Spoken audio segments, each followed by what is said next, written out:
It is the middle of July. Your air conditioner is roaring. The thermostat is set to 68, but the floor still feels warm under your socks, and the back of your neck is wet with sweat. This cross-section shows what is actually happening right above your head. That sealed, dark triangular space isn't acting as a buffer. It is a baking 140-degree furnace, actively pushing intense heat straight down through your ceiling drywall and into your bedrooms. Houses didn't always work this way. Starting in the 1960s, builders began sealing homes up tight, packing the ceilings with the cheapest insulation they could find, and treating the attic as a closed box rather than a sacrificial buffer. By cutting off the natural airflow, builders created a massive thermal failure. This forced a total reliance on mechanical cooling to compensate for a roof that could no longer breathe on its own. A typical 3-ton central air unit pulls 3,500 watts when it's working hard. Running that machine an extra 4 hours a day to fight a hot attic adds nearly $90 to a single monthly power bill. Without moving air, a sealed attic becomes a heat battery.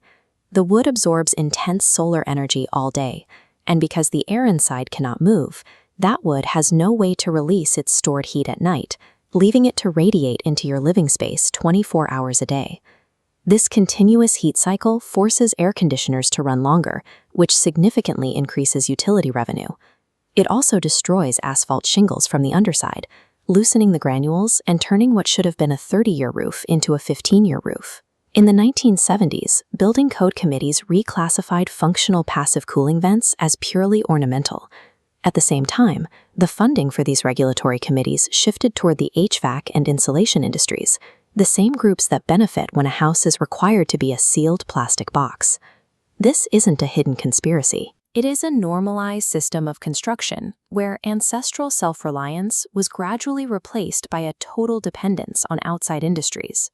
In the farming communities of Lancaster and Holmes counties, families deal with 80% summer humidity and zero electricity.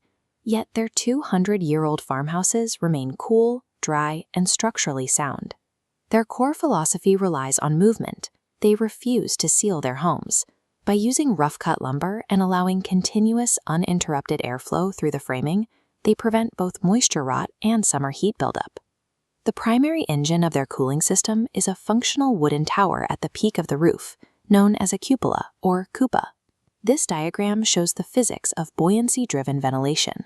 The hottest air in the structure climbs up a vertical shaft, exits out of the cupola's louvers, and acts as a vacuum, pulling cooler air in below.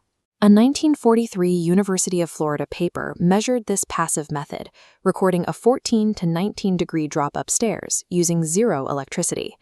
That data sat in an archive for 80 years, while the modern building industry focused on selling expensive machines that were less effective than a hole in the roof. Amish carpenters use a second trick that costs about $4 in materials. Inside their attics, they nail long strips of plain cotton muslin cloth straight across the underside of the roof boards and across their gable vents. The cotton acts as a radiant filter. It lets the air pass freely, but blocks the direct heat of the afternoon sun. At night, that fabric absorbs moisture from the ambient air, releasing it the next day as a slow, evaporative cooling layer right at the source of the heat. Similar physics are found in a Penn State research bulletin from 1946, written by Professor Walter F. Sapp. The document details a cooling method that relies on specific air movement through the home. Shaw recorded a technique called the summer kitchen draft. By opening a window opposite a doorway, Amish women used the heat from a morning cook stove to create a draft that ventilated the entire home. This diagram illustrates the findings from a 92-degree day in July 1945. That rising heat source created a vacuum that pulled a steady 2.5-mile-per-hour breeze through the house, using just the stove's heat and 2 open windows. Using a hot stove to cool a house relies on an understanding of air movement that modern grid systems are not designed to encourage. The Amish don't reject technology out of fear. They reject systems that make them dependent on organizations they cannot control, and embrace technology they can build, fix, and understand with their own hands. The bones of this system are likely already in your house. Go to your attic, clear the debris and foam out of your Babel vents, and replace the rusted screens with fresh wire mesh and a layer of cotton muslin. You can replicate the summer kitchen draft tonight. Turn on a single stove burner on its lowest setting for 40 minutes.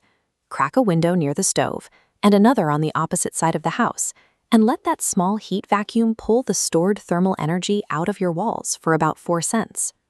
The ultimate cost of our modern building standard is a quiet, induced helplessness in the face of the elements.